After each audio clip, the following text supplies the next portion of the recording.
yeah. If you take two-parent households, single father household, single mother household, statistically based on facts, Yep. the household with the woman heading it by herself produces the worst product. And for our people, for black people, for African American people, those single mother households are the reason why prisons are filled with a good majority of our You are 100% people, right? This is something that I'm recently learning about, and I figured why not put it out there for y'all as well.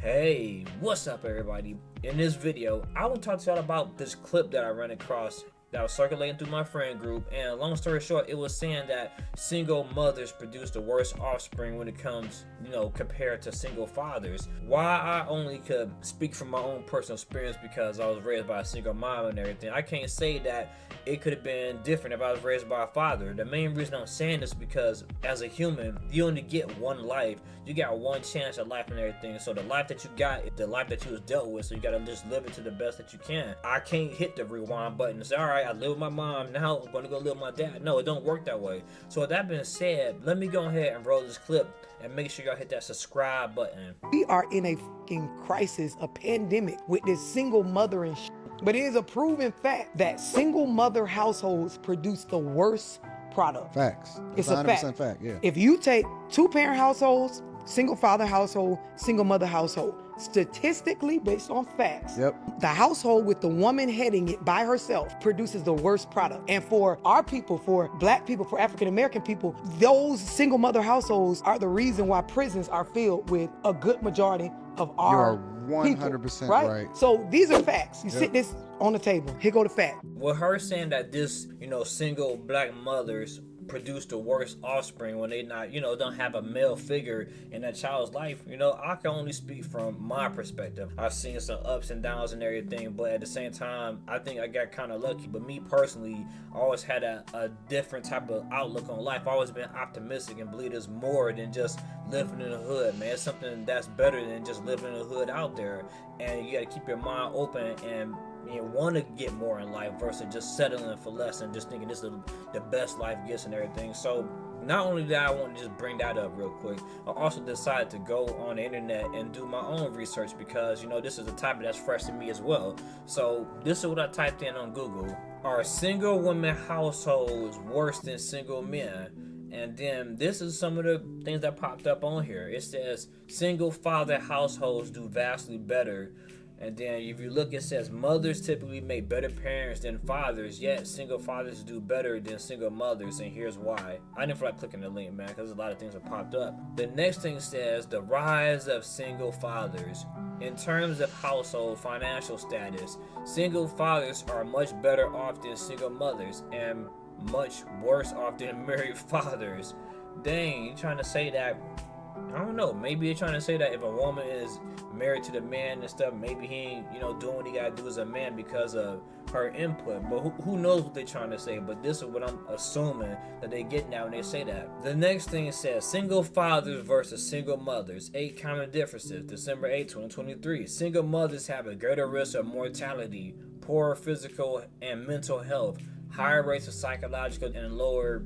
I mean, a lot of that stuff right there don't sound good at all. It sounds like one of those, those medicine commercials when they say they got all these hidden side effects like Vilotrax or something, and then you get a heart problem. No, we don't want them. And then you say, so y'all need to start valuing men being involved in the lives of your children. I can't make you be with your baby daddy, or we can't say that somebody has to stay with somebody, because we know that children are being born out of situations where the two people aren't healthy together. Yeah. But you having access to a man and a woman during your upbringing needs to be brought back. I feel you. I gotta laugh when I say this because the females get so mad. For me personally, I do feel like my life probably could have been better if I had like a consistent male influence in it and everything. Like, I'm not trying to fault my mother or anything like that, but I just feel like if I had somebody that was always around to show me the ropes, taught me right from wrong, and how to, manage my emotions better, things probably could have been better or worse. But who really knows, man? Because, you only get one life, like I said before. Seeing that I feel like I'm running short on time and everything, I decided to go watch a video to give me a quick synopsis of what they say about men raising children. It's extraordinarily well documented how much of a disadvantage kids from single mother households have over kids whose parents remain together. but less well documented is how much of a disadvantage they have over single father households. Now I have to watch some of these words because YouTube, so bear with me. But for example, studies have found that kids from single mother households are 5 times more likely to self-delete than children from unbroken households and single father households.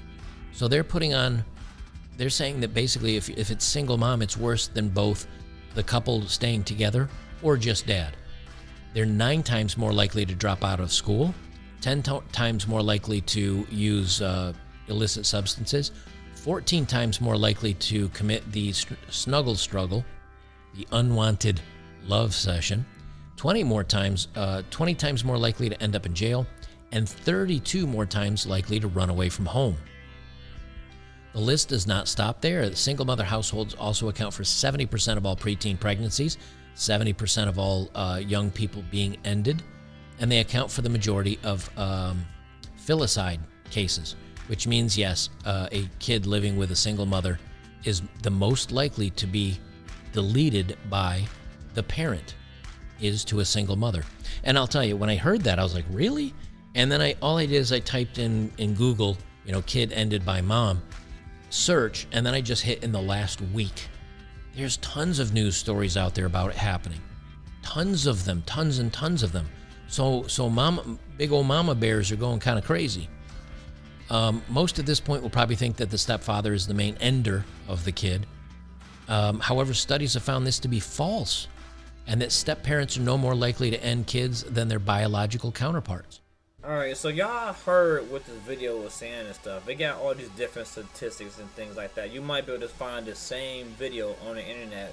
Like I said, man, me being raised by a single mom, I only can speak from my experience. I'm not like pointing fingers saying women are the ultimate reason that men out here are suffering, nothing like that. But when you hear these statistics and stuff, it makes you wonder sometimes, like, how could your life could have been different if you had like your father in your life and your mother in your life? Like, how was it for some of the people that was out here watching the video? Like, did you have your parents in your life? Did you have both parents, or just your mother, or was you raised by your father? How did it turn out for y'all? But like I said, there's no rewind in life, so you need to do the best with what you was dealt. So leave a like, a comment, or subscribe. This your boy Labz, and I'm out.